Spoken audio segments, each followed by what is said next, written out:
Escucho opiniones, a ver. ¿Ya dieron el examen o todavía?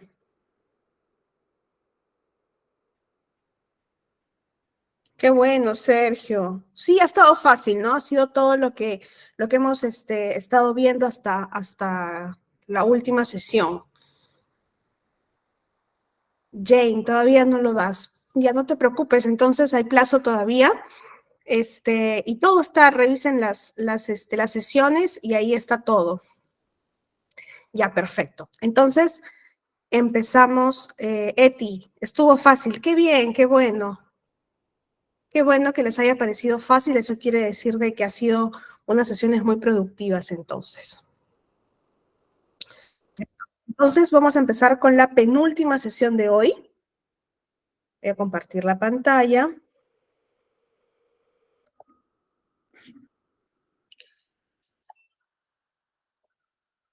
¿Me confirman si lo pueden ver, por favor? Sí, doctora, se puede ver. Ya, perfecto. Entonces empezamos la penúltima sesión, la sesión número 5, que como hemos visto también la sesión número 4, la anterior, que fue en problemas cardiovasculares, ¿no? Son temas ya un poco puntuales para manejo puntual, valga la redundancia. Entonces, en este tema vamos a ver problemas gastrointestinales, los que son más frecuentes. Recuerden que este manejo, todos estos protocolos y normativas que vamos a aplicar, no está dentro del ámbito hospitalario, sino cómo nosotros reaccionaríamos o tendríamos un manejo como asistentes de primeros auxilios, ¿no? Como manejo de urgencias y emergencias. Bien, entonces, empezamos con los trastornos gastrointestinales o los problemas gastrointestinales, ¿no? Alguna vez todos hemos sufrido algún problema gastrointestinal, familiares, y a veces nos asustamos, ¿no? Porque pensamos que es algo para operar, ¿no? Que es muy frecuente también eso. Entonces, generalmente cuando los dolores son agudos, pueden ser potencialmente mortales en muchos casos, requieren un tratamiento urgente, ¿no? En muchos casos también el tratamiento consiste en una cirugía de urgencia. Vamos a empezar con lo más amplio de las urgencias gastrointestinales. En este caso es el dolor abdominal. El dolor abdominal es difuso. Puede ser en cualquier parte de la parte del abdomen, que lo vamos a ver luego cómo se divide, pero lo vamos a dividir en tiempo por ahora. ¿Cuándo es agudo y cuándo es crónico? El dolor abdominal agudo es cuando tiene menos de 6 horas, ¿no? Menos de 6 a 12 horas es un dolor que inicia intensamente en cualquier parte del abdomen y es súbito, ¿no? No sabemos por qué, de la nada yo hace una hora estaba bien y de la nada es un dolor que va aumentando en intensidad, pero súbitamente. El dolor crónico no. El dolor crónico pueden pasar más de 12 horas, que estoy con un dolor latente, que empieza de a poquitos y va aumentando, o puede ser un dolor que se mantiene en el tiempo, pero lo tengo varias horas, ¿no? Generalmente ambos tipos, agudo o crónico, suelen estar presentes en las urgencias gastrointestinales. Si una persona tiene dolor abdominal, es el médico quien debe decidir si es necesaria una intervención quirúrgica inmediata, ¿no? Para identificar cómo tratar el problema o si la cirugía puede esperar hasta disponer de los resultados de las pruebas diagnósticas. Recuerden que estamos hablando de urgencias. Requiere una evaluación médica, requiere, en el caso de algunas patologías, que sea evaluado por un médico en emergencia o en un establecimiento hospitalario, pero no necesariamente es una emergencia, ¿no? Que requiere una atención inmediata, sino que se pueden pedir exámenes de laboratorio o exámenes de imágenes, como una radiografía o una ecografía, que puede esperar unas horas. Las causas las vamos a ver primero por edad, generalmente en niños, en menores de 2 años, pues el cólico de lactante, ¿no? Sabemos que los niños recién están desarrollando su sistema gastrointestinal, entonces puede haber unos problemas de cólicos, ¿no? El ERGE, que es la enfermedad de reflujo gastroesofágico, también es frecuente. El reflujo, ¿no? Gastroenteritis, que va a ser un tema puntual, que lo vamos a ver. Infecciones virales. Si nos damos cuenta, la gastroenteritis, que es la intoxicación alimentaria, es un tema que puede ocurrir en cualquier edad. Entonces, eso lo vamos a ver como un tema puntual. Otra patología que es común son las ITU. ¿Qué son las ITU? Las infecciones del tracto urinario. También son frecuentes y son causantes de dolor abdominal. Luego traumatismos, que son golpes, ¿no? Ya en adultos, por ejemplo, en primer lugar, la gastroenteritis, las gastritis, colitis, hay también enfermedad del reflujo, y ya cuando son quirúrgicas, como la apendicitis, ¿no? Infecciones urinarias también en los adultos. Ahora, estas causas se pueden dividir de acuerdo al cuadrante donde se encuentra el dolor. Nosotros podemos orientarnos un poco hacia más o menos qué me puede estar pasando según el lugar donde ocurre el dolor. Entonces, nuestro abdomen lo dividimos en 9 cuadrantes. Lo que está el hipocondrio derecho es el cuadrante superior derecho. Aquí generalmente ocurren dolores de tipo renal, biliar, como por ejemplo los cálculos de la vía biliar, ¿no? A mí me han dicho que tengo cálculos y generalmente me duele cuando como grasas, doctora, me tengo que operar, pero todavía no saco mi cita o todavía no me hago ver. Entonces, aquí son los dolores generalmente, ¿no? Cuando hay úlceras estomacales o pancreatitis, también el dolor está ubicado acá. El cuadrante central superior, el cuadrante superior es el epigastrio. Generalmente lo que llamamos la boca del estómago, ¿no? Generalmente cuando hay úlceras estomacales también, cuando hay acidez, indigestión, la gastritis, por ejemplo, aquí también ocurre, cuando hay cálculos biliares. La pancreatitis también irradia, entonces en esos ambos cuadrantes, ¿no? Al que llamamos el hipocondrio izquierdo es el cuadrante superior izquierdo. Aquí también generalmente la parte superior, todo está relacionado, ¿no? Con la vía biliar y el páncreas. Al medio tenemos los flancos y lo que sería la parte central del abdomen, que es el mesogastrio. Entonces, en los flancos generalmente está la parte renal, como les mencionaba, ¿no? Cuando hay cálculos renales, cuando hay infecciones de la vía urinaria, cuando hay estreñimiento también hay dolores en los flancos, ¿no? En el flanco izquierdo, por ejemplo, lo mismo, ¿no? Vemos que los riñones están ubicados a esta altura más o menos, entonces hay dolor cuando hay cálculos renales. A veces este dolor puede irradiar hasta la espalda, entonces como está a los costados, es bastante frecuente que se localice en estos lados. Al mesogastrio, pancreatitis. Cuando se trata de una apendicitis, por ejemplo, el dolor de la apendicitis le llamamos un dolor migratorio. ¿Por qué? Porque va primero de aquí, luego baja aquí, al hipogastrio, y luego se localiza aquí. Entonces, si nos damos cuenta, inicia, por ejemplo, una apendicitis temprana en el mesogastrio. Pasan algunas horas y este dolor baja al hipogastrio. Y luego se localiza en lo que es la fosa ilíaca derecha, ¿no? Entonces es un dolor migratorio. Y a veces nos podemos ubicar por eso también en los establecimientos de salud, cuando hacemos una correcta anamnesis. ¿Qué significa? Una correcta evaluación del paciente, ¿no? ¿Dónde empezó el dolor? Aquí, doctor. Y luego se movió para abajo, ya me dolió abajo, y luego se ha ido hacia un lado. Entonces, con una correcta evaluación del paciente, nosotros podemos también diagnosticar. Y en la parte inferior, lo que llamamos las fosas ilíacas, tanto derecha como izquierda, y el hipogastrio, ¿no? En la fosa ilíaca derecha, realmente el dolor de la apendicitis, ahí es donde se queda, porque ahí es donde se ubica, y estreñimiento, también, hernias, también están localizadas en la fosa ilíaca izquierda. En la fosa ilíaca izquierda, la enfermedad diverticular, el dolor pélvico, cuando, por ejemplo, hay problemas ováricos, en las mujeres, el dolor pélvico se localiza generalmente en la fosa ilíaca izquierda, ¿no? Y en el hipogastrio, que llevamos el vientre, generalmente el dolor es producido por las itus, ¿no? Lo que son las infecciones de la vía urinaria. apendicitis en una segunda instancia, y enfermedad inflamatoria intestinal también se produce ahí. Entonces, si nos damos cuenta, podemos más o menos identificar el origen del dolor según la ubicación, ¿no? Según cómo se va presentando. El tratamiento, ¿cuál es el tratamiento de un cólico abdominal en general? En general, nosotros recuerden que no vamos a medicar, no vamos a dar un tratamiento, sino simplemente es un manejo, ver qué podemos hacer en ciertos casos. Cuando el dolor abdominal es agudo, en niños requiere una evaluación médica inmediata. ¿Por qué?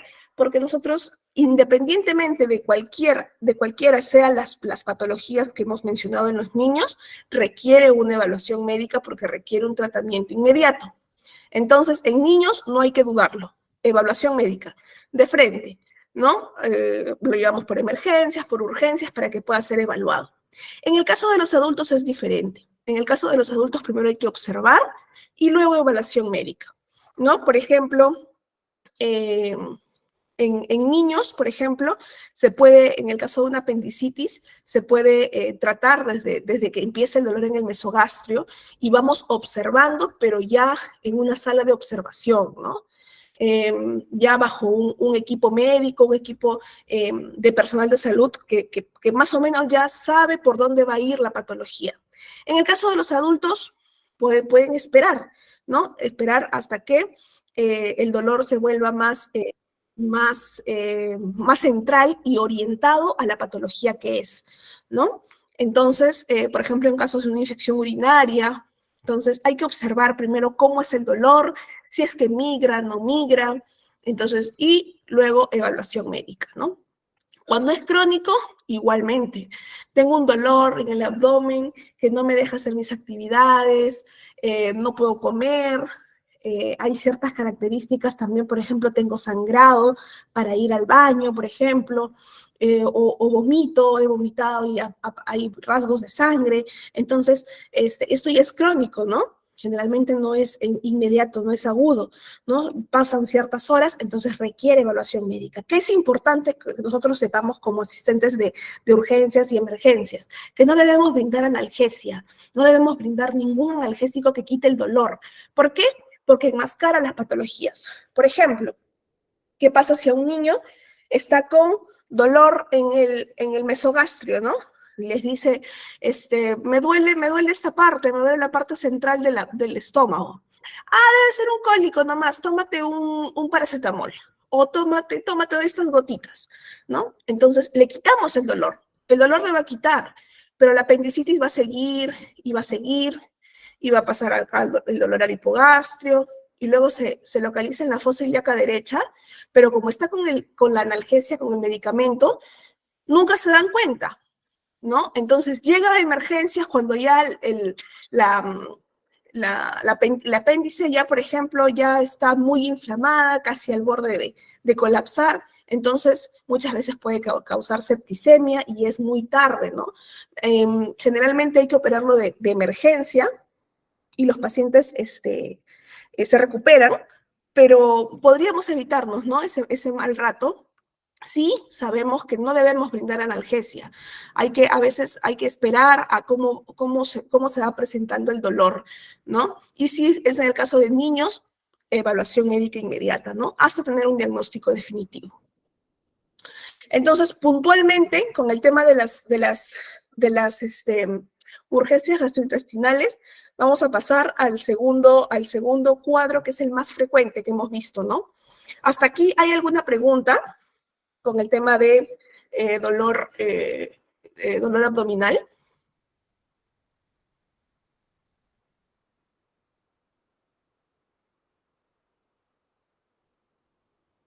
Sergio, te escucho. Buenas noches. Buenas noches, Miss. Sergio, te Tenía escuchamos. sí, tenía una consulta. Por ejemplo, cuando cuando un alimento te cae pesado, te puede también doler la parte del costado también del estómago. Quizás que tienes una infección o algo. Claro, generalmente está asociado a temas alimenticios, pero eso lo vamos a ver. El tema de infecciones lo vamos a ver ahorita en gastroenteritis. El dolor abdominal hemos hablado de más de la localización, del tiempo y del manejo en general. Con respecto a eso, ¿hay alguna pregunta?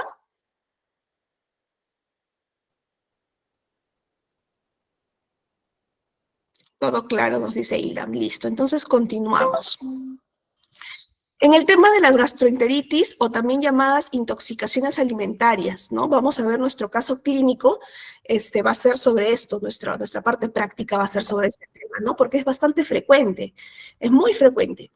Y a veces tenemos un mal manejo en casa y a veces dicen, no, yo he ido con diarrea al hospital y no me quieren atender, ¿no? Entonces vamos a ver por qué, vamos a ver cuáles son los signos de alarma, todas esas cosas, ¿ok?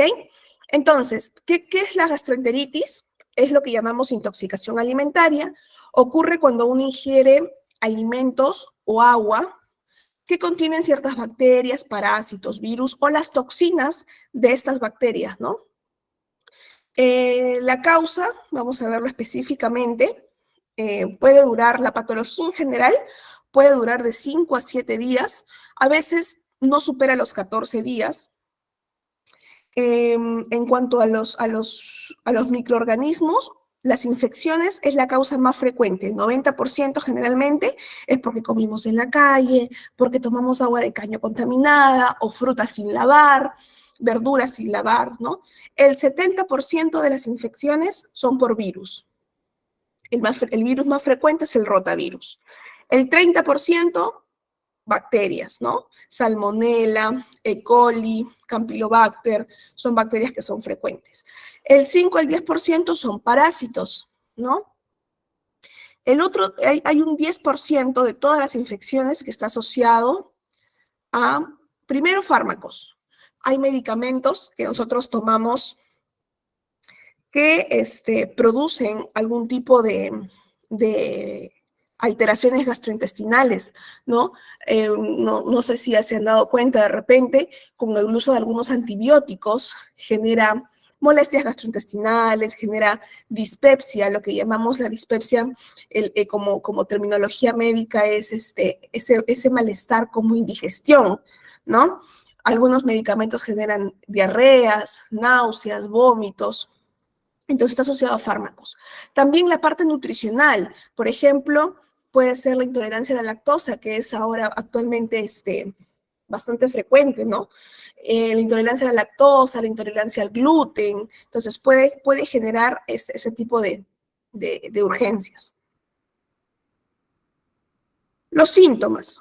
Los síntomas más comunes generalmente ocurren luego de 2 a 6 horas después de que ha pasado la intoxicación, después de que hemos ingerido el alimento contaminado, ¿no?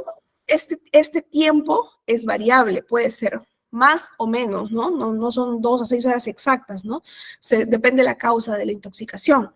Pero los síntomas más frecuentes es el dolor abdominal, que puede ser difuso, o sea, cuando digo difuso, puede ser en cualquier parte del abdomen, diarrea, fiebre, escalofríos, dolor de cabeza, náuseas, vómitos, y la debilidad que puede ya ser un signo de alarma que nos indica gravedad, ¿no? Ahora, ¿qué pasa si yo no lo trato, no observo a la persona que está con estos síntomas? Pueden haber ciertas complicaciones, como cuáles. La más frecuente y la más severa, la que nos preocupa más al personal de salud, es la deshidratación. Entonces vamos a ver luego qué síntomas nos trae la deshidratación, cómo la identificamos, ¿no?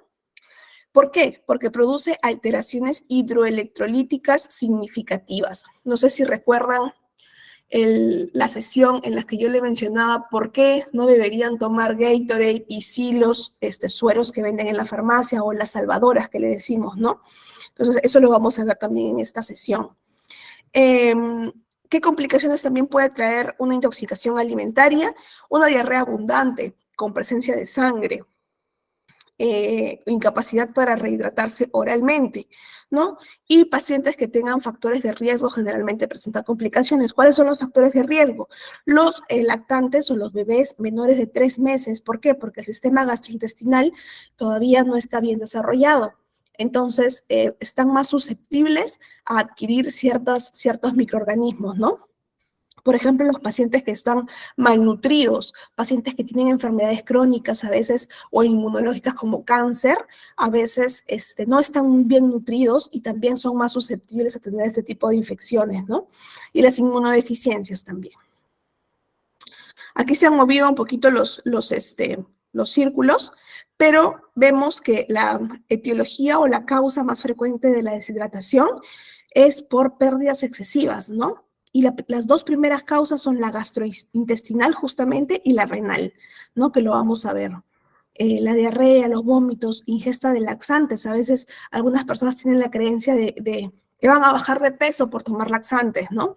O voy a limpiarme el estómago cada cierto tiempo y a veces la dosis no es la adecuada, el medicamento no es el adecuado y se producen ciertos desequilibrios, ¿no? Gastrointestinales. Y la parte renal, ¿no? Ahora, ¿cómo valoramos la deshidratación? O sea, ¿cómo sé cuando el paciente o mi familiar, por ejemplo, tiene una deshidratación leve, deshidratación clínica, le llamamos a una deshidratación moderada, y una deshidratación severa, que es un shock clínico ya? Entonces, hay síntomas y hay signos. ¿Qué significan los síntomas? Que es lo que el paciente presenta. Y signos es lo que yo puedo ver en el paciente. ¿Ok? Entonces, cuando es leve, el paciente tiene una apariencia normal, está normal, habla normal, actúa normal, está alerta. La diuresis es la orina normal, el color de la piel es normal y las extremidades, las manos y pies están calientes todavía, ¿no? Los signos, ¿qué es lo que yo puedo observar? Está con un estado de alerta normal, ¿no? Está consciente, el color normal de la piel, las extremidades calientes, los ojos no están hundidos, las mucosas están húmedas. ¿Qué significan las mucosas? Que nosotros le pedimos que saque la lengua y la lengua todavía se ve como mojada, ¿no? Entonces, es lo normal. La frecuencia cardíaca es normal para la edad, claro. Es diferente la frecuencia cardíaca si hablamos de un niño o de un adulto, ¿no? El patrón respiratorio normal, o sea, está respirando normal. Los pulsos, que lo aprendimos a evaluar en la sesión anterior, están normal. El relleno capilar, que es cuando presionamos la uña y se vuelve blanquita y luego se vuelve rojita, ¿no?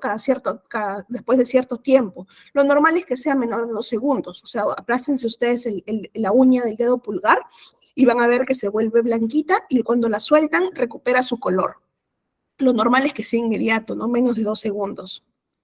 La turgencia de la piel, ¿qué es la turgencia? Es como la elasticidad de la piel. La vemos la piel que está brillosita, ¿no? O sea, no se ve como arrugada ni tiene ninguna característica inusual. Y la presión arterial también está normal. Eso es una deshidratación leve. Básicamente, el paciente presenta de repente vómitos, diarrea, pero no es en una excesiva cantidad que está perdiendo electrolitos, perdón. ¿Qué pasa en una deshidratación clínica, en una deshidratación moderada? Ya la apariencia está alterada, ¿no? Y todos los que tienen un asterisco es un signo de alarma, ¿no? ¿Qué es un signo de alarma? Es un signo que ya como que mantiene alerta, ¿no? ¿Lo llevo o no lo llevo por emergencia? Entonces, eso es lo que me alerta justamente a poder actuar y poder tener un manejo, ¿no? Entonces, la apariencia ya está alterada.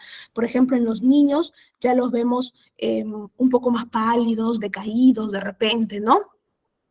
El nivel de alerta ya va a estar más en los niños irritable, por ejemplo, ¿no? Llora, letárgico, que tiene mucho sueño, que se duerme. En adultos también ocurre lo mismo. Disminución de la diuresis, ya no orina, ¿no? Como se está deshidratando, el cuerpo en su máxima sabiduría, el cuerpo lo que hace es retener líquidos, ¿no? Porque si no me estoy hidratando, o sea, si no estoy recibiendo líquidos, voy a guardar el líquido que tengo. Entonces, no orinan. los pacientes no orinan, nos damos cuenta de que ya no van a orinar, ¿no? El color de la piel sigue siendo normal y las extremidades todavía se mantienen calientes, ¿no? Entonces, ¿cuáles son los signos? Los mismos, ¿no? Irritable, letárgico, el color de la piel normal, las extremidades calientes. Otro signo de alarma importante, los ojos se hunden, ¿no? Vemos que es como si el párpado se hundiera también, ¿no? Y los ojos van hundidos. Las mucosas secas, ¿no? Ya la lengua la vemos un poco más seca, más acartonada. Hay taquicardia, la frecuencia cardíaca es mayor, ¿no? ¿Quién se acuerda de la sesión anterior que vimos cuánto era la frecuencia cardíaca normal?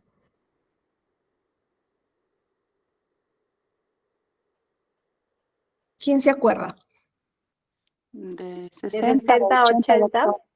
De 60 a 80, de 60 a 100, ¿ya? Eso es lo normal. Hasta 100, sí, muy bien, Hilda. Gladys, de 60 a 100. Perfecto. Y la taquipnia es el aumento de la respiración. ¿Cuánto era la frecuencia respiratoria normal?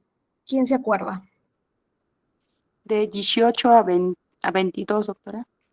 De 12 a 20 o de 15 a 20, sí, correcto, depende de la edad, ¿no? Ángela, de 12 a 20, correcto. Sí, de 12 a 20. Mayor de 20 ya es una taquipnia, ¿no? Está respirando más rápido de lo normal.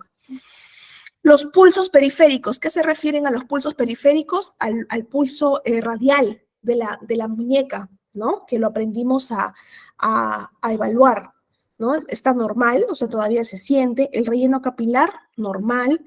Y hay pérdida de turgencia de la piel, es otro signo de alarma.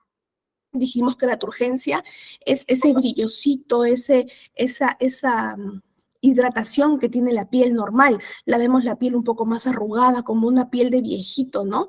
Entonces, esa es pérdida de la turgencia. Y la presión normal, la presión arterial está normal. Entonces, ya en la parte moderada, en la deshidratación clínica, vemos ciertos signos de alarma que nos mantienen alerta, ¿no? A tener un manejo hospitalario. ¿Y cuándo es un shock clínico o una deshidratación severa? Primero, hay alteración del nivel de conciencia. ¿Qué pasa? Que el paciente está completamente somnoliento, dormido, no puedo conversar con él, o de repente habla incoherencias, ¿no? Esa es una alteración del nivel de conciencia. Está pálido o la piel moteada. A veces la piel cuando se hace como manchitas moradas o rojas, ¿no? Como si nos hubiéramos golpeado, se vuelve así la piel cuando está deshidratada. Las extremidades ya están frías. Aquí va a haber también taquicardia, taquipnia. Los pulsos periféricos son débiles, es decir, que no vamos a tener un poco de dificultad para poder sentir el pulso en la muñeca, ¿no? El relleno capilar es mayor de 2 segundos, o sea que cuando presionamos la uña del dedo pulgar, se demora más tiempo en tomar su color, ¿no? Y hay hipotensión, es decir, que la presión arterial está más baja. ¿Quién se acuerda cuánto era la presión arterial normal?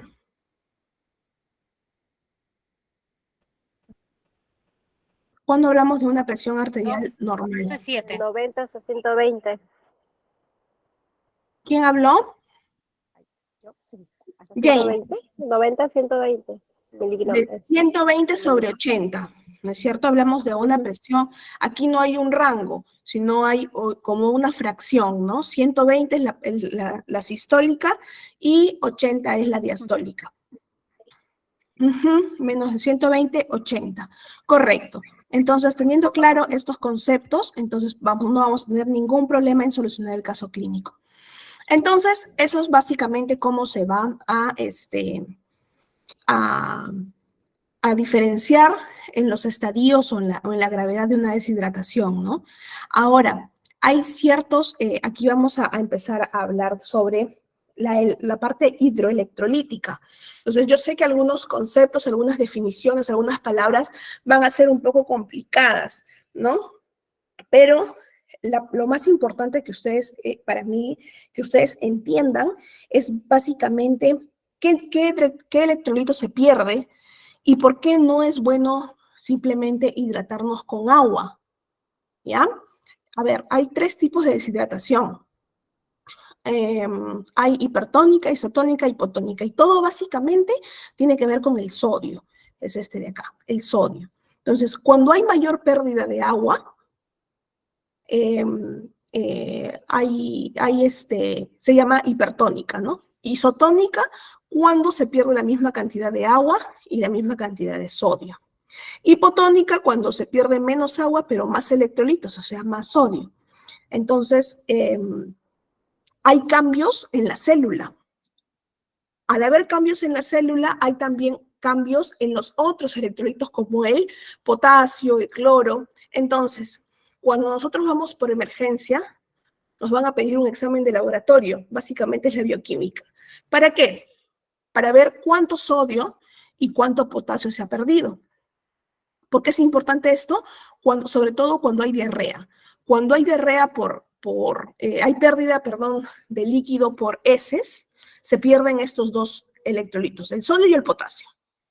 Cuando hay muchos vómitos, se pierde sobre todo cloro o cloruro. Entonces, ¿por qué no puedo tomar Gatorade, doctora, cuando estoy con diarrea o cuando estoy con vómitos? Porque el Gatorade no me aporta ni cloruro, ni sodio, ni potasio. Y si me lo aporta, no es en la cantidad suficiente, no es en la cantidad que yo requiero, que estoy perdiendo, ¿no? ¿Y qué trae más esas soluciones? ¿Qué es lo que más contienen? Lo vamos a ver más adelante, que es la glucosa. Y también la función renal, ¿no? Se mide con el nitrógeno ureico o la creatinina para ver la función renal. La gasometría, para ver básicamente el pH. ¿Qué es el pH? Es en qué estado se encuentra mi cuerpo. Cuando yo voy perdiendo estos electrolitos, cuando yo voy perdiendo sodio, potasio, mi cuerpo se vuelve más ácido o más alcalino, ¿ya? Depende qué tipo de alteración tenga, ¿no? Porque el cuerpo también tiene bicarbonato. Ese bicarbonato que ustedes ven en las tiendas, eso es un bicarbonato comercial, ¿no? Pero nuestro cuerpo también genera un tipo de bicarbonato. Entonces, cuando perdemos este bicarbonato, se vuelve más ácido nuestro cuerpo. Y al ser más ácido, hay problemas renales, nuestros riñones ya no van a funcionar igual, nuestro hígado ya no va a funcionar igual y nuestro cerebro no va a funcionar igual. ¿Por qué? Porque se van perdiendo ciertas neuronas, ¿no? Todo nuestro cuerpo entra en un estado de acidosis. Entonces, por eso es importante aprender a reconocer tempranamente un estado de deshidratación, ¿no? Y la glucosa también es importante tomarla cuando hay un paciente con deshidratación severa. El tratamiento. Vamos a hablar del tratamiento. ¿Cuál es lo más importante? ¿Cuál es el objetivo principal de un estado de intoxicación alimentaria? Primero, reducir los episodios de diarrea, ¿no? Si es que hay desnutrición, hay que tratarla y evitar el retraso en el desarrollo físico y mental, generalmente en los niños, ¿no? Al haber, como hemos visto, estas causas sobre todo de acidosis, por ejemplo, y como les mencionaba que hay pérdida de algunas neuronas, esto puede desarrollar una alteración en el desarrollo físico y mental, sobre todo de los niños, ¿no? En el caso de los niños, estoy hablando de niños, bebés lactantes y niños de hasta 5 años, ¿no? En adelante. ¿Cuál es la recomendación? La lactancia materna. Si son bebés que son lactantes, no hay que suspender la lactancia. No, mi bebé está con diarrea, mi bebé vomita, pero hay que continuar con la lactancia materna. No hay una solución más efectiva para los recién nacidos o lactantes que la leche materna. No hay que suspender el consumo de alimentos y agua segura, ¿ya? Entonces, no hay que brindar agua de caño, agua que no ha sido previamente hervida, ¿no? El higiene de manos y obviamente la vacunación siempre va a ser una recomendación para los niños, ¿no? Básicamente la rehidratación es rehidratación oral. Empezamos con rehidratación oral, ¿ya? Está indicada en las deshidrataciones leves y moderadas, que es decir, en la primera columna y en la segunda columna. Empezamos siempre con rehidratación oral, ¿no? Le vamos dando el suero de a poquitos, a ver si lo tolera, ¿no? Y cuándo no se debe dar rehidratación oral y de frente debe ir a una evaluación médica para que lo puedan canalizar y le puedan dar una rehidratación intravenosa, cuando hay una deshidratación grave, es decir, cuando está en shock clínico, en la tercera columna, cuando hay disminución del estado de conciencia o del nivel de conciencia, cuando hay vómitos intensos. ¿Por qué? Porque no me va a permitir poder hidratarlo oralmente, ¿no? Lo va a vomitar. Cuando hay insuficiencia renal, ¿por qué? Porque el riñón no está trabajando adecuadamente. Y si yo le doy más líquido, el riñón va a trabajar más, por lo tanto la insuficiencia renal puede empeorar. O cuando hay sospecha de alguna patología quirúrgica, ¿no? Cuando sospecho de que, por ejemplo, el dolor abdominal, la diarrea, los vómitos, no están asociados tanto a una intoxicación alimentaria, sino que puede ser otra causa, entonces prefiero no hidratación oral y que lo evalúe un médico, ¿no? Para poder dar el diagnóstico exacto. Y aquí está lo que les explicaba, ¿no? ¿Cuáles son los ingredientes principales del Gatorade? En primer lugar lo colocan, el azúcar, ¿no? El azúcar es el principal ingrediente de este tipo de bebidas. Ahora, si nosotros nos centramos y observamos la imagen de aquí, que alguna vez lo hemos visto, lo que son las bolsitas salvadoras o las sales de rehidratación oral, ¿no? Tienen un componente, tienen una cantidad. Por ejemplo, vemos el cloruro. ¿Cuánto nos debe aportar de cloruro una solución salvadora? 80 miliequivalentes. ¿Cuánto me aporta el Gatorade? 11. ¿Será suficiente? No. El sodio, que es lo más importante que hemos visto que se pierde. ¿Cuánto me debe aportar? 89.5. ¿Cuánto me aporta el Gatorade? 20. El potasio, ¿cuánto me debe aportar una solución para que de verdad me rehidrate? 20 miliequivalentes. ¿Cuánto me aporta el Gatorade? 3 miliequivalentes por litro. Entonces, ¿de verdad nos estaremos hidratando cuando tomamos un Gatorade? Cuando hay pérdidas de líquidos por diarrea o por vómitos, ¿realmente estaremos recuperando lo que perdemos? ¿Qué opinan? Los escucho.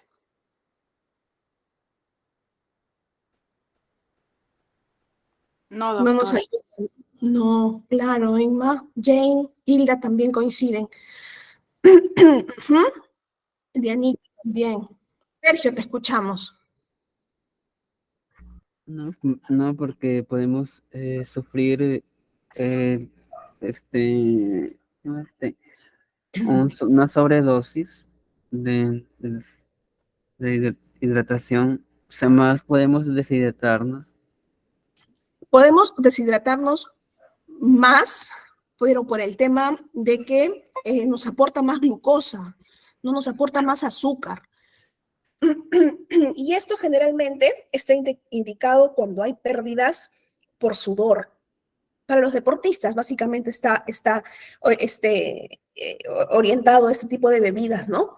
Cuando hay pérdida por sudor, por actividad física, entonces sí podemos rehidratar con glucosa, con azúcar, ¿no? Pero cuando hay pérdidas más severas, como por diarrea o por vómitos, que vemos, y lo hemos visto, ¿no? En el siguiente cuadro, que no solamente se pierde glucosa, sino que hay pérdidas que pueden ser mucho más severas y peligrosas para el cuerpo, necesitamos otro tipo de bebidas. Entonces, este tipo de bebidas, de la salvadora, son gratuitas en los establecimientos de salud, tanto Minsa como de salud, y además las cadenas de farmacias, las cadenas de laboratorios, replicaron esta fórmula.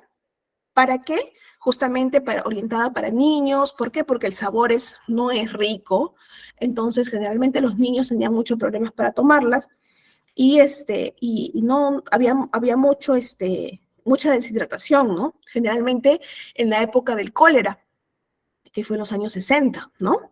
Entonces, la gente se moría porque no se podía rehidratar. Y a partir de ahí tuvo más auge lo que son las bebidas rehidratantes de farmacia, ¿no? Lo que llamamos el Electroral, el Frutiflex, el Pedialyte. Entonces, estas bebidas tienen la misma composición, ¿no? Entonces solamente que le cambia el sabor, ¿no? Vemos de diferentes sabores de cereza, manzana, fresa, para los niños, sobre todo, ¿no? ¿Lo puede tomar un adulto? Sí, sí lo puede tomar un adulto. Entonces, por eso es de que insistimos tanto en que se tome una bebida que de verdad rehidrate y que aporte la pérdida, ¿no? Ahora, doctora, solamente doy en mi manejo hacer rehidratación oral. No, vamos a ver qué otra cosa podemos hacer. Antibióticos, no estamos nosotros en la capacidad de poder brindar como un manejo extra hospitalario el uso de antibióticos, ¿no? ¿Por qué?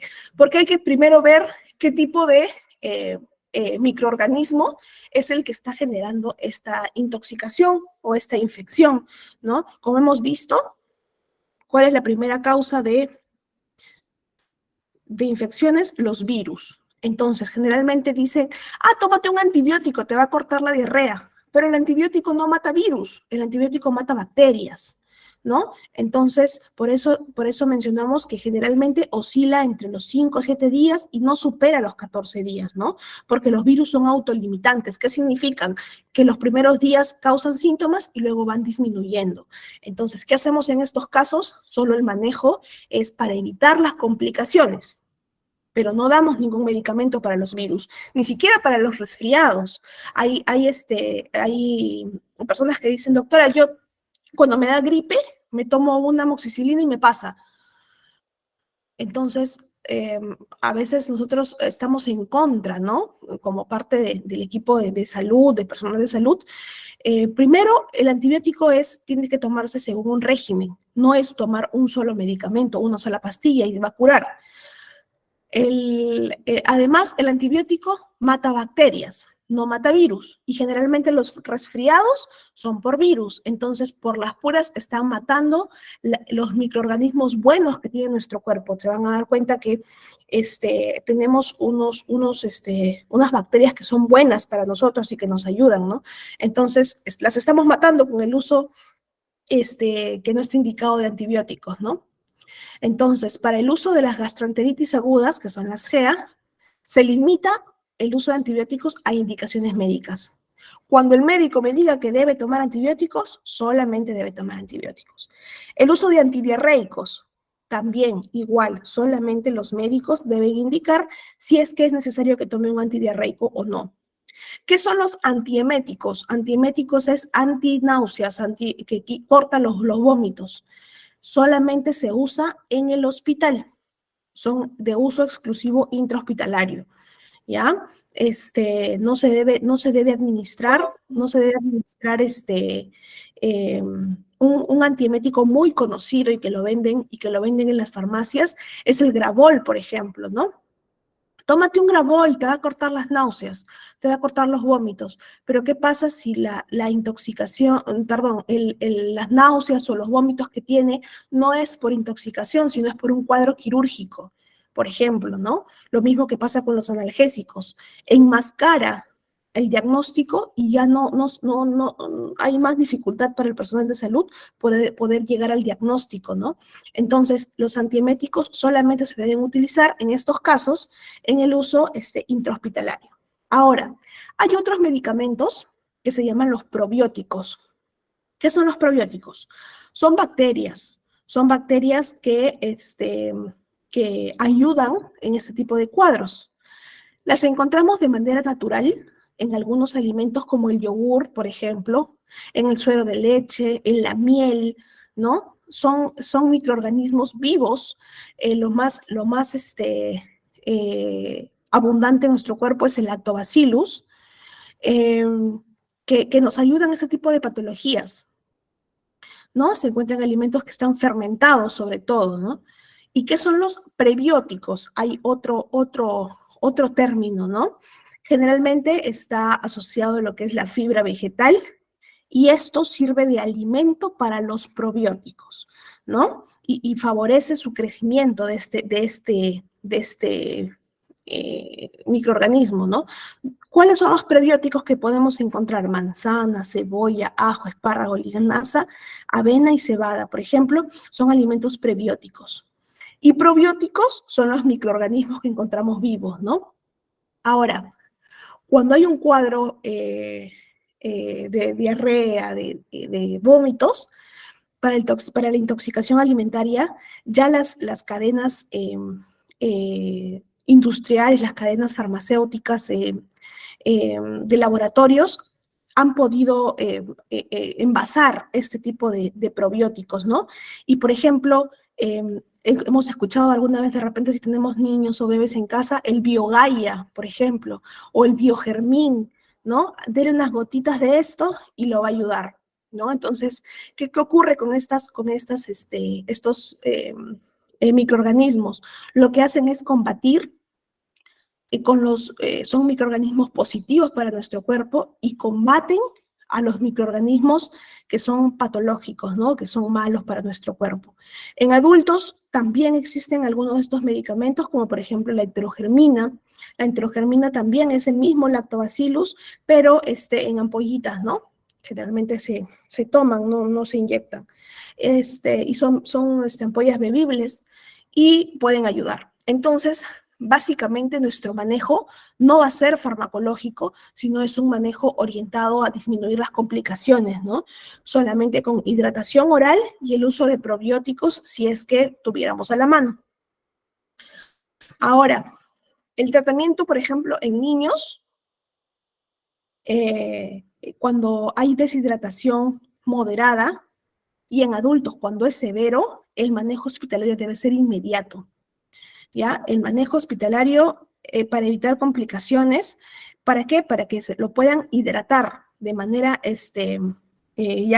con un catéter, con una vía intravenosa, y también se puede aplicar el manejo farmacológico ya en el ámbito hospitalario, ¿no? Entonces, en caso de niños no debemos esperar, apenas tengamos los signos de alarma, el que lo hemos visto en la deshidratación moderada, debemos acudir al manejo hospitalario, ¿no? Y en adultos podemos llegar a esperar hasta los casos severos, pero si yo, por ejemplo, ya tengo algunos signos de alarma que me están orientando a que mi paciente, por ejemplo, no se está recuperando y más bien está yendo tengo más signos de alarma que signos positivos, entonces puede ir a un manejo hospitalario inmediato también.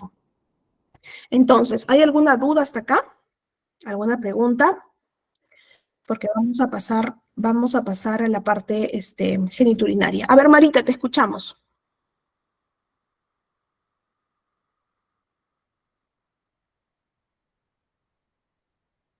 Marita.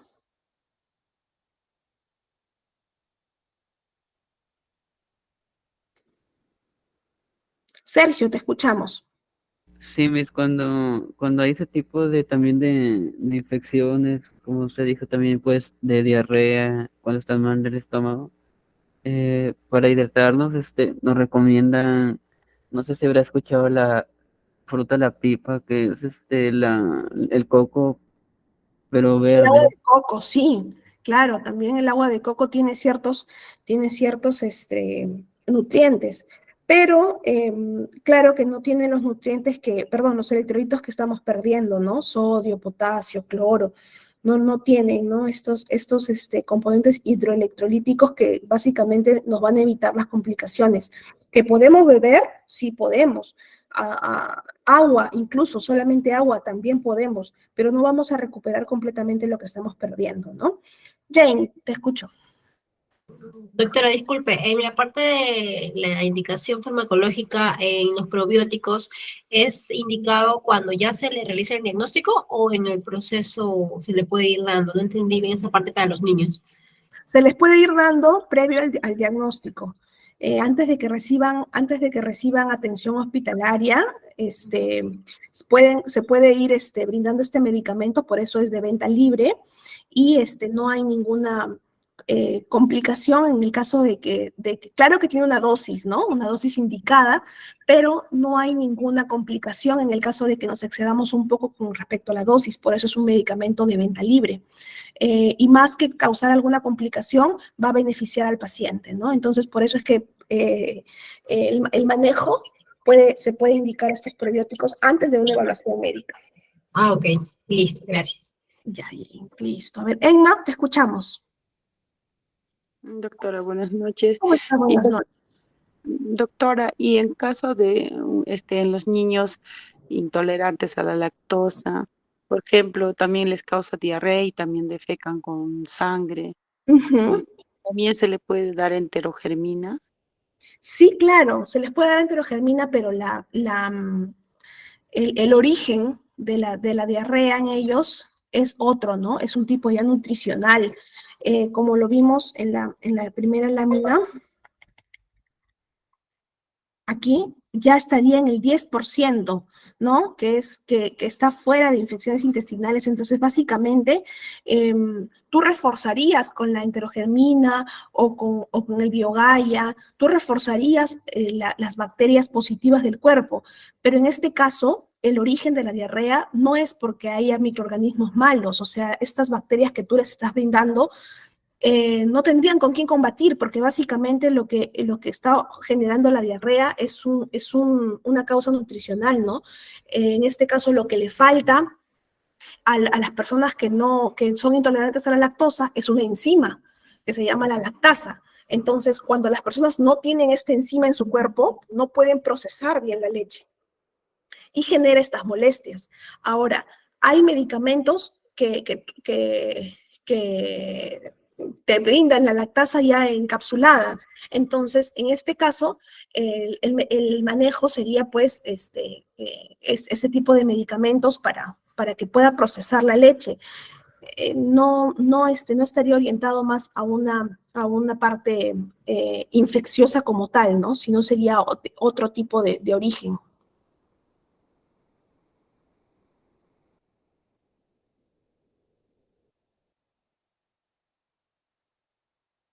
¿Alguna otra pregunta, alguna otra duda?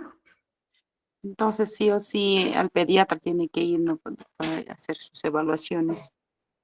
Claro, cuando hay este tipo de diagnósticos, lo más importante es identificar que realmente sea intolerante a la lactosa, ¿no? Porque a veces nos cae un poco pesado y decimos, ah, no, yo soy intolerante a la lactosa, pero no lo tenemos con certeza.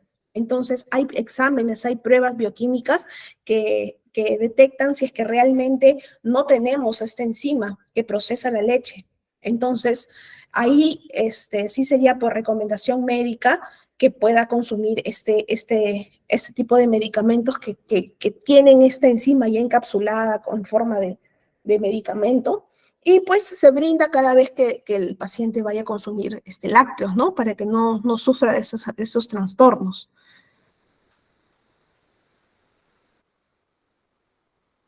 Ok, doctora, gracias. Ya, listo, Emma. ¿Hay alguna otra pregunta con respecto a los trastornos, a las intoxicaciones alimentarias, a los trastornos gastrointestinales? Sergio, Sí, te escuchamos. sí, por ejemplo, tengo a mi hermana que sufre de gastritis. Ella no puede consumir lo que es grasa ni leche. Consume, se le producen náuseas, vómitos. En esos casos, qué puede ser? ¿Tratamiento, algún medicamento, llevar algo? Si ya tiene el diagnóstico de gastritis, pues lo ideal es de que tenga un manejo, ¿no? Un manejo medicamentoso, que ya tenga un manejo con medicamento que le haya brindado en este caso el gastroenterólogo, ¿no? Para el tema, pues, de la digestión de alimentos va a ser una complicación el tema ya de cuadro que presenta. Generalmente eso está orientado al tema de intoxicación, o sea, por eh, microorganismos que están generando lesiones, ¿no? En la parte gastrointestinal. Cuando hay un tema de gastritis ya, es básicamente el diagnóstico ya está dado. Entonces, podríamos brindar hidratación si es que de repente los vómitos son muy intensos o la diarrea de repente que le pueda producir sea muy intensa, le genere muchas molestias, mucha deshidratación a veces, entonces brindamos hidratación oral. Pero el medicamento que ella debe tomar, el manejo que debe seguir, debe ser orientado al diagnóstico que ella tienes, en este caso el de la gastritis, ¿no? Entonces, hay un tratamiento para la gastritis que se lo debe brindar su médico que la trata, ¿no?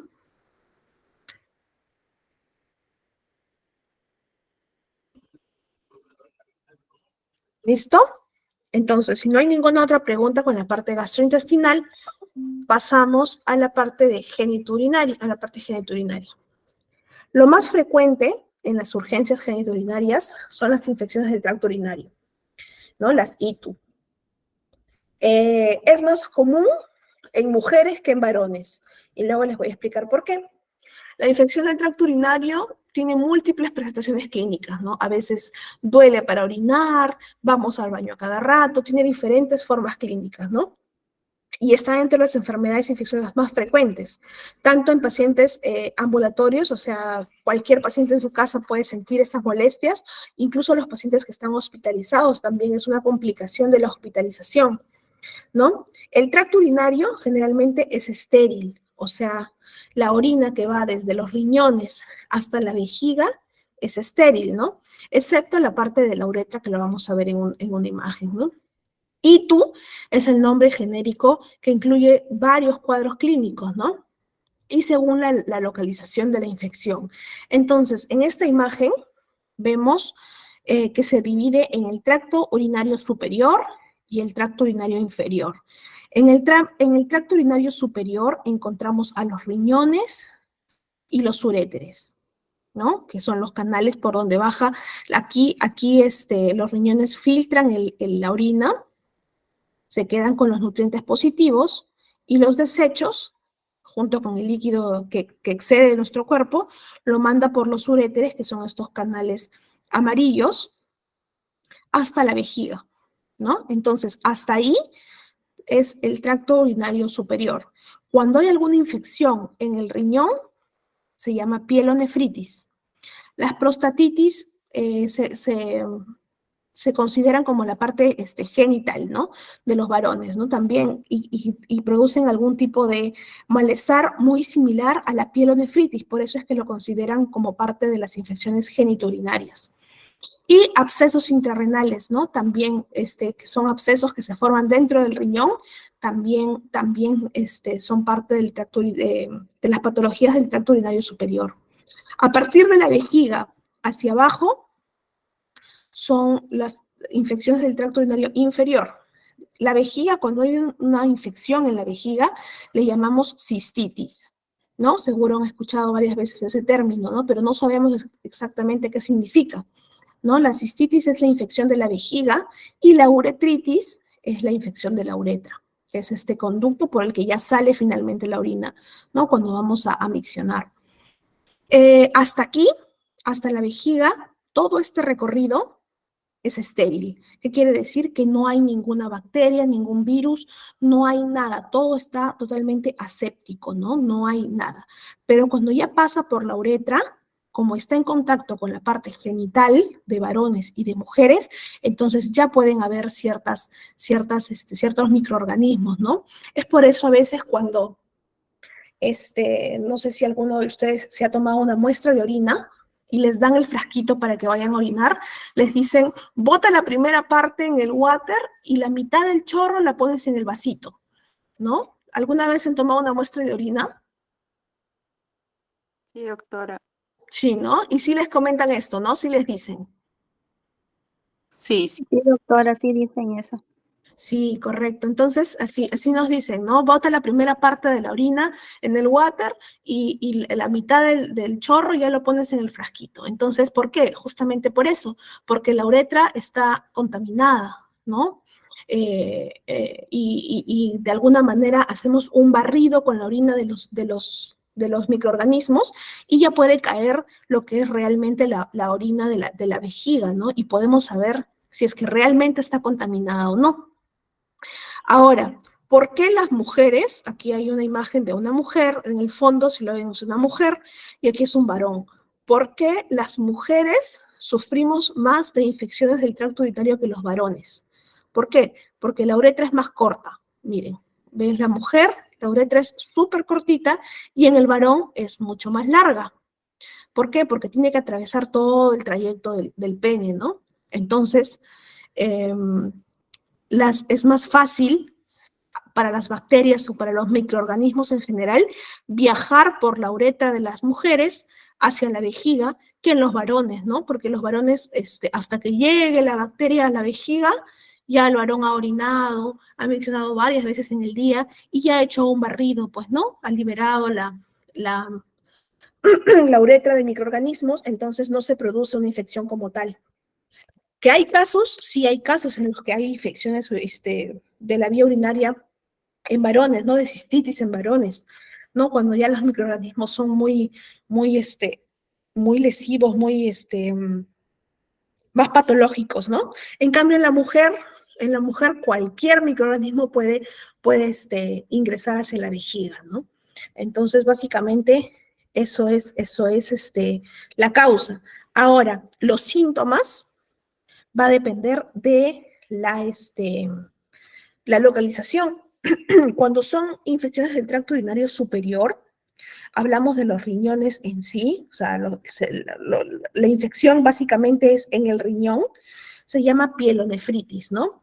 ¿Y cuáles son las molestias? Generalmente el dolor es en la espalda baja y localizada en un lado, Entonces, si volvemos al cuadrito del dolor abdominal, está en los lados. Los riñones, en este caso nos habla de cálculos, ¿no? También, pero a esta altura es que están localizados los riñones. Entonces, claro que en la parte posterior, ¿no? En la parte de la espalda. Entonces, pero a esta altura están ubicados los riñones. Entonces, el dolor puede irradiar hasta la parte delantera, o sea, va desde la espalda hasta la parte del abdomen. ¿Por qué? Porque los riñones están muy vascularizados o tienen muchas terminaciones nerviosas. Entonces, el dolor se puede, le llamamos un dolor reflejo, ¿no? Doctora, me duele aquí adelante el abdomen, pero realmente la lesión o los cálculos o la infección está atrás en los riñones, ¿no? Entonces, le llamamos un dolor reflejo. Dolor en la espalda baja y localizado en un lado. Hay fiebre, hay temblores, escalofríos, náuseas, vómitos. Entonces, como se dan cuenta, una pielonefritis, una infección en los riñones también nos puede provocar deshidratación, ¿no? Porque hay este tipo de molestias también. Entonces, en la parte ya de las infecciones del tracto urinario inferior, hablamos de la vejiga y de la uretra básicamente. En la vejiga, sus micros, por favor.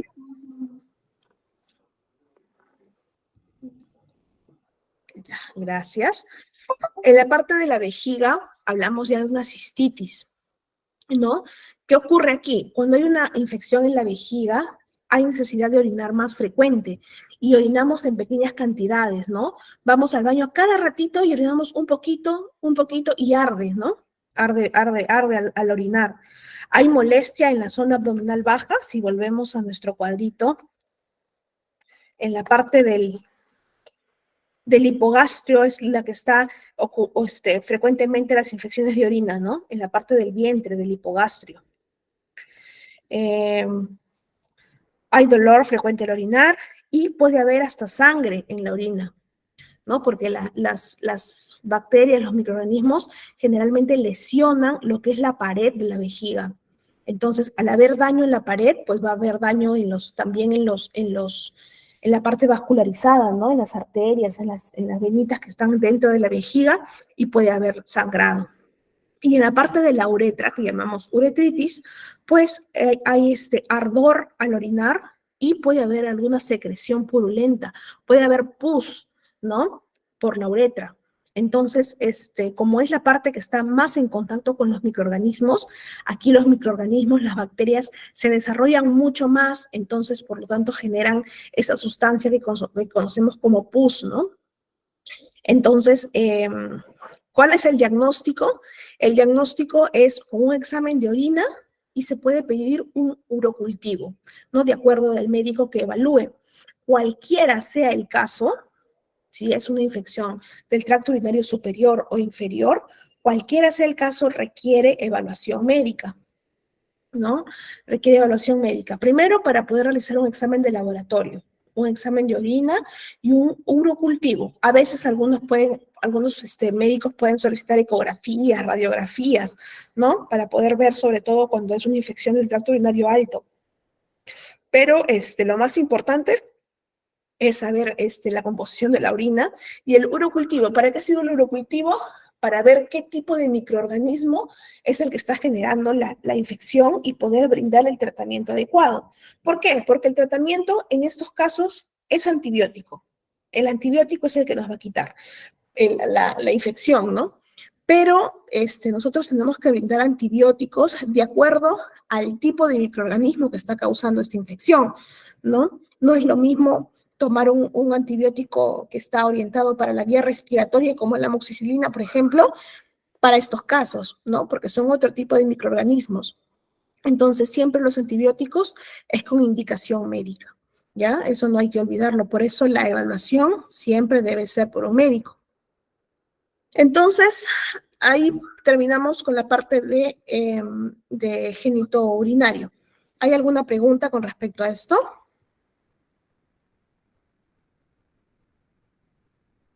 Gabriela nos dice, la uretra está más expuesta al ambiente. Sí, es correcto.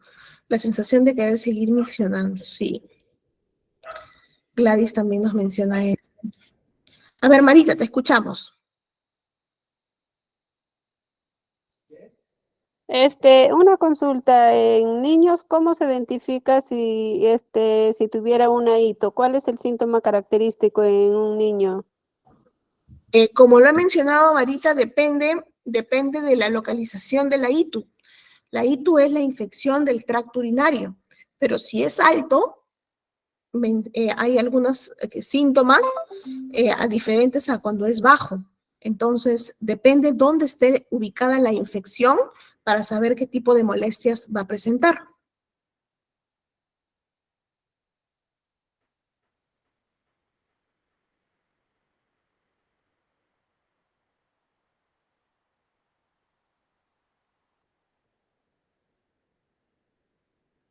¿Sí? ¿Solucionamos la duda, Marita?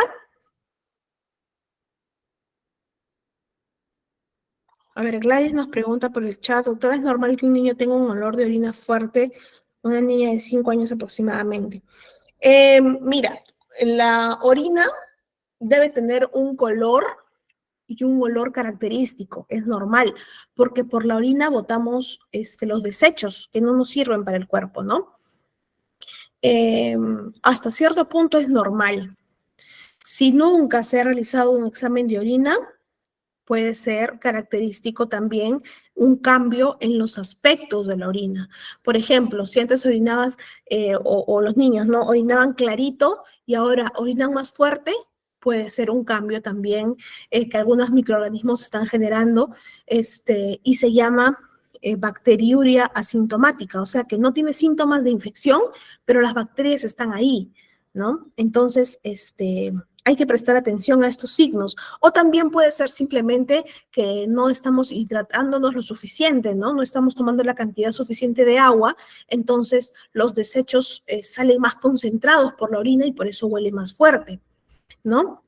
Entonces, primero, hidratar, que si es que no toma agua en el día, por ejemplo, hay cierta cantidad de acuerdo a la edad de líquido que deben tomar.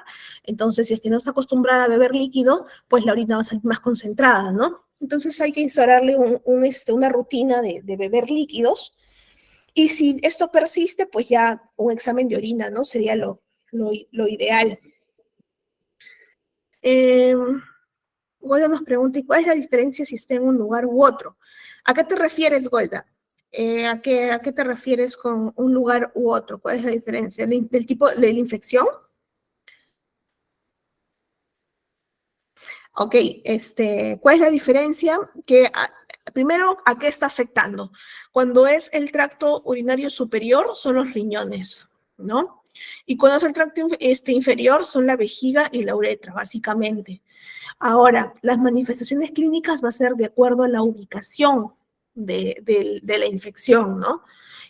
Claro que si la infección es en la parte de los riñones, es mucho más severa, ¿no? Porque son órganos que básicamente hacen que funcione todo. Entonces, si la infección es a la altura de los riñones, pues es mucho más complicado,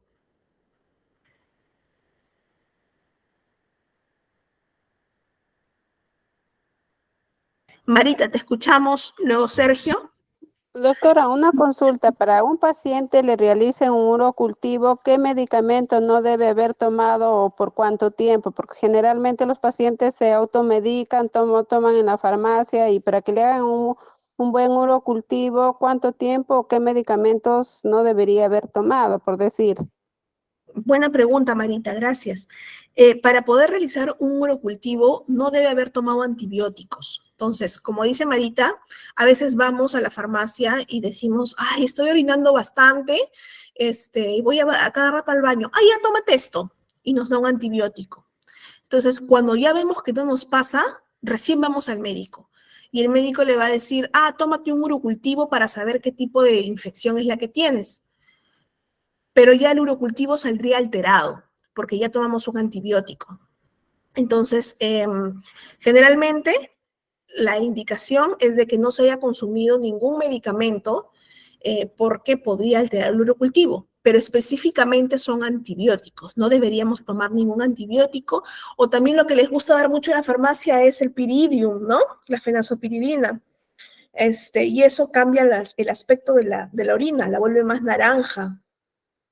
Y es un medicamento que también sale en el urocultivo, ¿no? Entonces,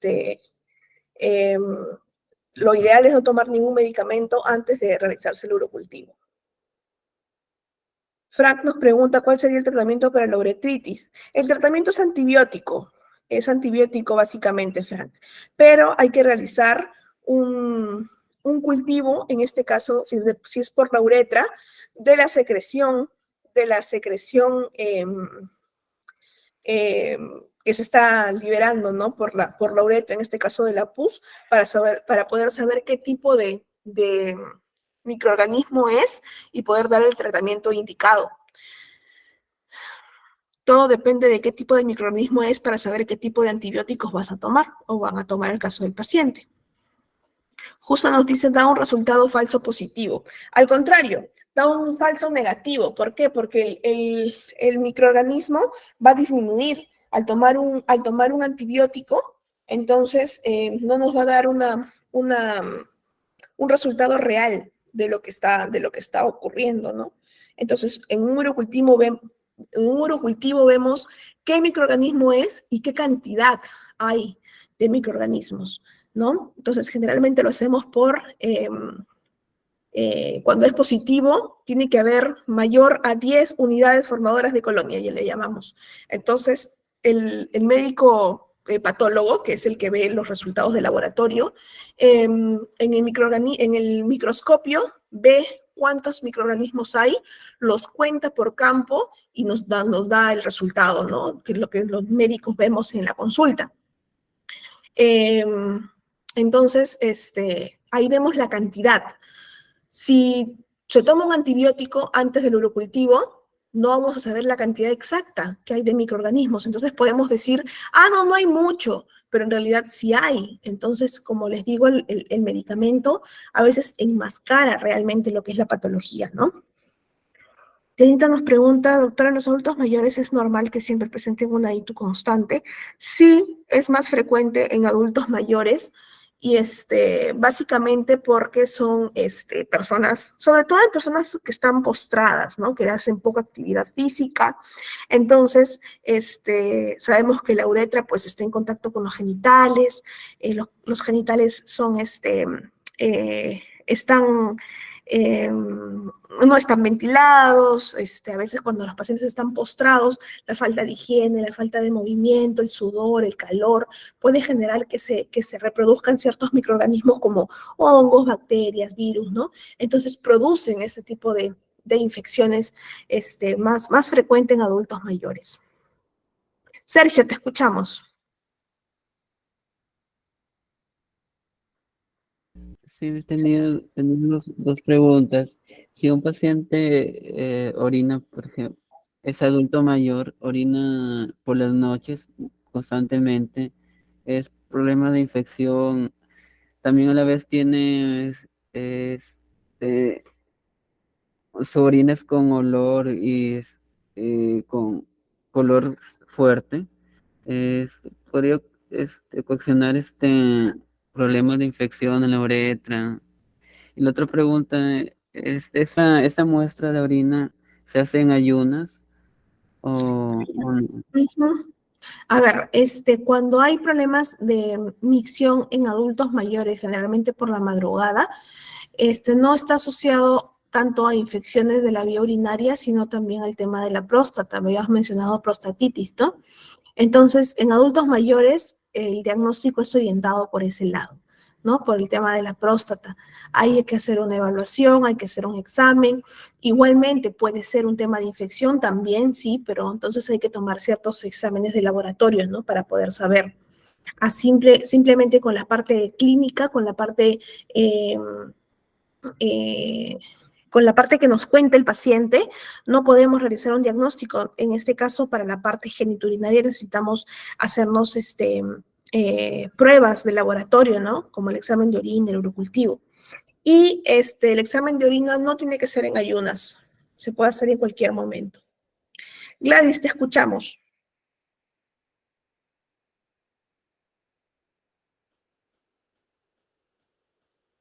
Gladys. Doctora, buenas noches. ¿Cómo estás, Gladys? Buenas noches, doctora. Tengo a mi hermano que siempre sufre de constantes infecciones urinarias. Por más higiene, todo lo que tenga, ya ha ido, le han hecho urocultivo, todo, y le han dado tratamiento, pero pasa una semana, 15 días, otra vez vuelve con lo mismo. También hicieron otros análisis, ecografías, todo, y salió que tenía la próstata. Pero él siempre tiene un dolor en la parte baja, en la cintura, en la parte de la espalda, irradia siempre para adelante, en la parte de la ingle también tiene un dolor. Por más tratamiento que le den, igual sigue, o sea, no mejora. ¿Qué otros exámenes adicionales podría hacerse, no? ¿Y ya ha visitado al urólogo? Sí, ya lo pasaron todo, pero igual, o sea, no hay mejora. Siempre le dan hasta ampollas le han puesto, pero no mejora. Ahí hay que hacer un estudio de repente un estudio de imagen, ¿no? Para poder ver una ecografía netamente renal o de repente una resonancia, una tomografía para ver específicamente cómo está la parte de imagen, no tanto ya de laboratorio, si es que ya le tomaron un cultivo, ya le tomaron un examen de orina, sino para ver cómo es la imagen, ¿no? Eso lo tiene que indicar su médico tratante, en este caso el urólogo. Si ya tiene un diagnóstico de base, es el urólogo quien debe determinar qué tipo de examen se debe tomar. ¿Pasaría de frente a urología o pediría nefrología? Creo que abarca todo, no estoy muy al tanto. La parte de la próstata, si tú me dices que tiene ya el diagnóstico de alguna patología en la próstata, la ve el urólogo. Pero si de repente hay otro problema por ahí renal, ya la ve el nefrólogo. Tiene un quiste en uno de los riñones. Entonces lo ve el nefrólogo. No lo han querido pasar a nefrología porque yo le dije que pida el servicio de nefrología, pero el quiste en el riñón. Y le han dicho que por su edad es normal que tenga quistes en el riñón y que no pasa nada, que más adelante lo van a ver. Pero yo también tengo un quiste en el riñón, en cabeza de riñón, y a mí me pasaron inmediatamente a nefrología, me hicieron mis exámenes, me mandaron una dieta estricta y mejoré, ¿no? Pero yo no sé, o sea, cuál es el criterio que están usando en que no le pasan a mi hermano. Eso depende mucho del sistema de salud. A veces hay que pedir una referencia del urólogo al nefrólogo. Entonces, hay que apoyarnos del especialista que esté tratando en este caso el cuadro, ¿no? Si es el urólogo, hay que pedir una referencia. Ya, doctora. ¿Ya? Listo, Gladys. Muchas gracias, colega. De nada. Entonces, pasamos a lo que es el cuadro, el caso práctico. ¿Ya? ¿Cuál va a ser aquí? Vamos a ver el siguiente caso clínico y vamos a ir viendo qué diagnósticos tiene y qué manejo inicial tendría usted en este caso. Bien, leemos juntos el cuadro clínico. Dice, es un paciente varón de 48 años de edad, no tiene antecedentes de interés, acude a urgencias por presentar en las últimas 24 horas vómitos y un dolor abdominal. no nos especifica dónde. Entonces debe ser un dolor abdominal difuso, ¿no? No tiene fiebre y dice que tiene deposiciones abundantes, o sea que está con diarrea. Refiere haber consumido alimentos en una carretilla cerca a su centro de labores. Cuando usted lo examina, el paciente tiene dolor abdominal difuso, o sea, en todo el abdomen, tiene las mucosas orales secas, las extremidades sin alteraciones en la temperatura, o sea que están en su calor normal, su temperatura normal. La presión arterial está en 120/80, la frecuencia cardíaca 80 y la respiración 16 respiraciones por minuto. ¿Qué diagnósticos presenta el paciente? A ver, por favor.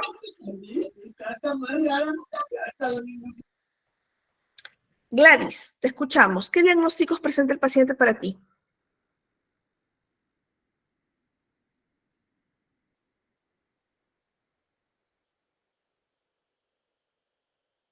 Gabriela nos dice deshidratación. Ya es uno de los diagnósticos, pero ¿qué tipo de deshidratación y una intoxicación? Muy bien, Ángela. Son dos diagnósticos en este caso, ¿no es cierto? Una intoxicación alimentaria es el nombre correcto y una deshidratación, pero ¿qué tipo de deshidratación? Leve, doctora. Leve. Vamos a ver Deshidratación leve. leve. ¿Qué síntomas, qué signos tenía? ¿Se acuerdan? La presión arterial está normal, el patrón respiratorio está normal, la frecuencia cardíaca está normal, las extremidades están calientes, ¿no? Es una deshidratación leve. ¿Qué haría usted en este caso? ¿Cuál sería el manejo que tendría? Entonces, quedamos, ¿cuáles son los dos diagnósticos? Deshidratación y intoxicación. Intoxicación alimentaria y deshidratación leve. Esos son los dos diagnósticos, ¿ya? Entonces, ¿qué manejo inicial tendría en este caso? Marita nos dice hidratación. ¿Cómo lo hidrataría? De frente lo... Ángela nos dice suero fisiológico intravenoso. ¿Están de acuerdo? No, Oral. no, oral sería. Jane dice oral, ¿no es cierto? ¿Qué tipo Oral, de suero, qué tipo de suero, qué tipo de hidratación le darían?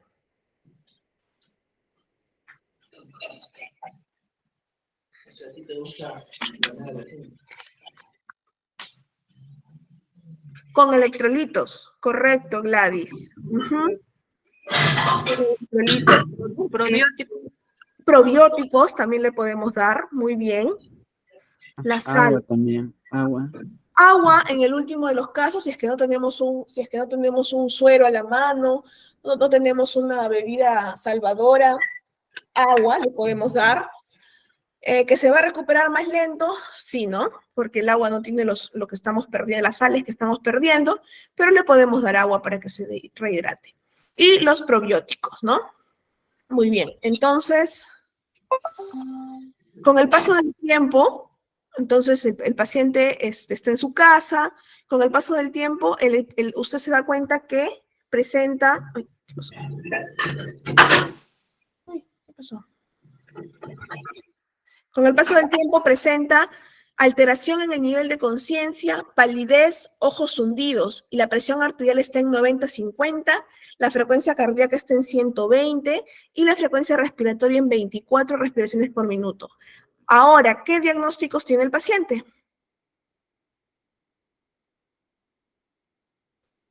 Deshidratación moderada. Deshidratación moderada. ¿Quién dice lo contrario? No, deshidratación, pero ya está mayor. Marita, te escuchamos.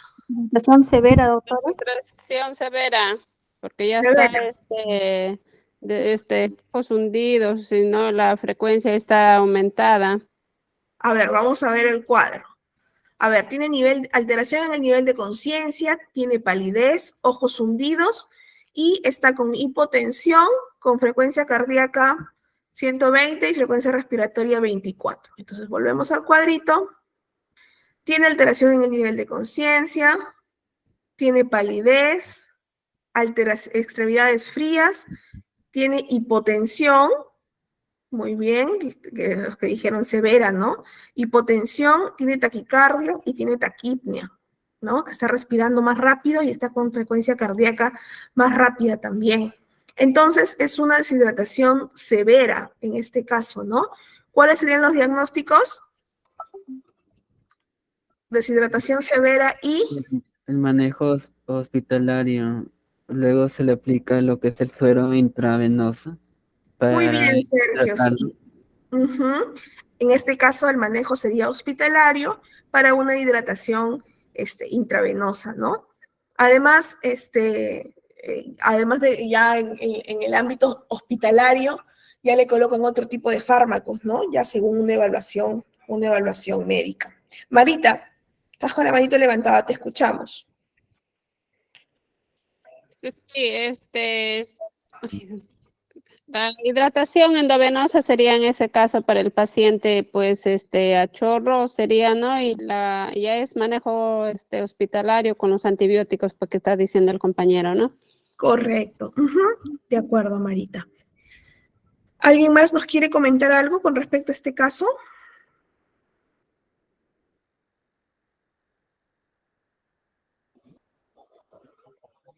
Preguntas, dudas, aportes.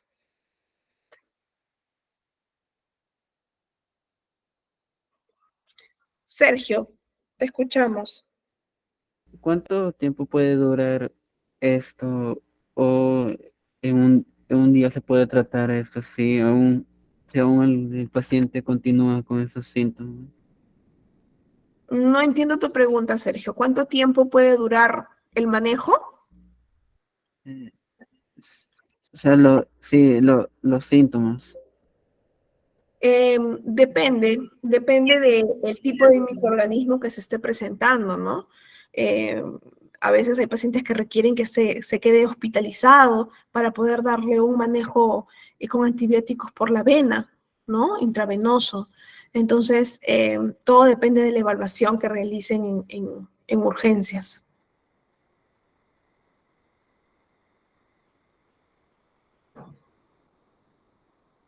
¿Hay otra pregunta? ¿Otro aporte de repente? ¿Alguna experiencia? Doctora, una preguntita, buenas noches. ¿Cómo estás, Dianita? Buenas noches, te escuchamos. Yo tengo no sé si es un problema, por ejemplo, cuando yo como, por ejemplo, un caldo de gallina o un caldo de res o un ceviche, por ejemplo, siempre cuando yo consumo a los 10 minutos, siento un ardor en mi cuerpo, un hormigueo, y siento después que mis latidos de mi corazón empiezan a aumentar. ¿Y ya has tenido alguna evaluación con respecto a eso? Sí, he consultado, simplemente me dijeron por el tema que evite esas comidas, que si te hace daño, mejor no lo toques. Pero A ¿a qué se veces debe no les- comer no les- eso y sentir esa sensación? Y después, cuando comí ceviche también, me pasó lo mismo. El cuerpo es un hormigueo total y después no lo siento en mi cuerpo. A veces por el tipo, puede ser a veces una intoxicación de tipo alimentaria, pero con respecto al tipo de pescado, a los mariscos, ¿no? Los cuerpos no reaccionan todos igual y no digieren igual. Entonces, puede ser un tema centrado por ahí, si es que te han hecho toda la evaluación y no han encontrado Pero nada. eso antes no me pasaba. Claro, porque nuestro cuerpo va perdiendo ciertas enzimas. Nuestro cuerpo, antes, por ejemplo, hay personas que decían, antes yo toleraba la leche muy bien y ahora ya no. Por ejemplo, me he vuelto intolerante a la lactosa y yo no era así. Entonces, las enzimas, los nutrientes, las sales de nuestro cuerpo que van digiriendo los alimentos van modificándose con el tiempo, ¿no? Entonces puede ser orientado por ahí también. Muchísimas gracias. Muchas gracias, doctora. Listo, Dianita, espero haber solucionado tu duda. Bien, entonces si no hay otra pregunta, Golda, ¿por qué una persona joven puede estar orinando sin mucha fuerza, 26 años y toma mucha agua, y la orina es cargada? ¿A qué te refieres sin mucha fuerza? Si la orina es cargada, hay que evaluar, como mencioné en una duda en una pregunta que hicieron antes, evaluar si hay presencia de microorganismos en la orina, que a veces no siempre dan síntomas. Lo que mencioné que era la bacteriuria sintomática, ¿no? O sea, hay bacterias, pero no hay síntomas. Entonces, ahí hay que ver qué tipo de características adicionales tiene la orina, ¿no? De forma microscópica. Entonces hay que hacer un examen de orina para saber esto.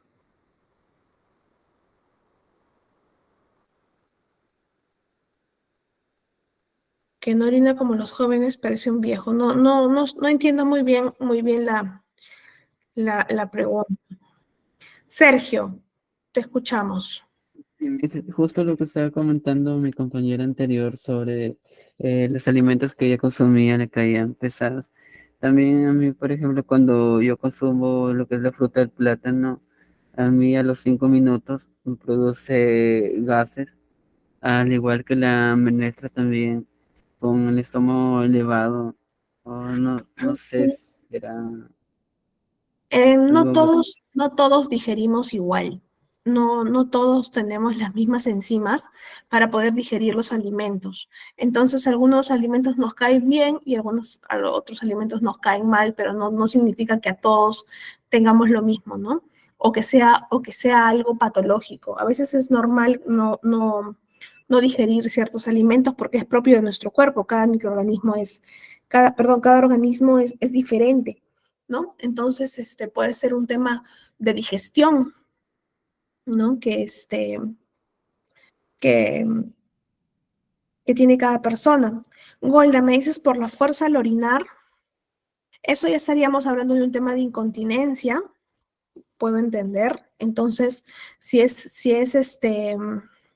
así, un ginecólogo tiene que evaluarla en el caso de que sea mujer, ¿no? En el caso del dengue, doctora, ¿por qué existe ello de la deshidratación? En el caso del dengue, el cuadro es por diarrea, se presentan diarreas. Entonces, la rehidratación también inicia el cuadro clínico por hidratación oral y según la severidad del cuadro se va a presentar, se va a manejar de forma hospitalaria, ¿no? Por eso mencionan en los cuadros del dengue, solamente tome paracetamol e hidratación, es lo que dicen. No, los doctores no me dicen nada, no me dan ningún medicamento, solo me han dicho que tome paracetamol y que tome líquido, ¿no? Pero es que ya sabemos por qué. ¿Por qué no podemos tomar otro tipo de medicamentos? Porque puede enmascarar el cuadro, ¿no? Puede a veces complicarlo o enmascarar las complicaciones y realmente no nos damos cuenta cómo está evolucionando el dengue en este caso, ¿no? Entonces, ya sabemos por qué solamente hidratación y probióticos, si es que lo amerita, o en el caso de un diagnóstico ya como tal, como dengue, solamente paracetamol para las molestias, ¿no? Entonces, todo depende del diagnóstico que tengamos en ese momento. Bien, entonces ahí nos quedamos por hoy. Espero que haya sido una clase productiva, como todas las sesiones, que se lleven parte del conocimiento que les puedo ofrecer en esta hora y media de sesión. Tenemos ya el viernes nuestra última clase, que vamos a ver a un paciente politraumatizado. Entonces ahí espero su total participación como ahora, lo cual agradezco mucho. Y nos vemos el viernes entonces en nuestra siguiente clase. Muchas gracias a todos. Chao, Miss, hasta el viernes. Quédense para el Kahoot.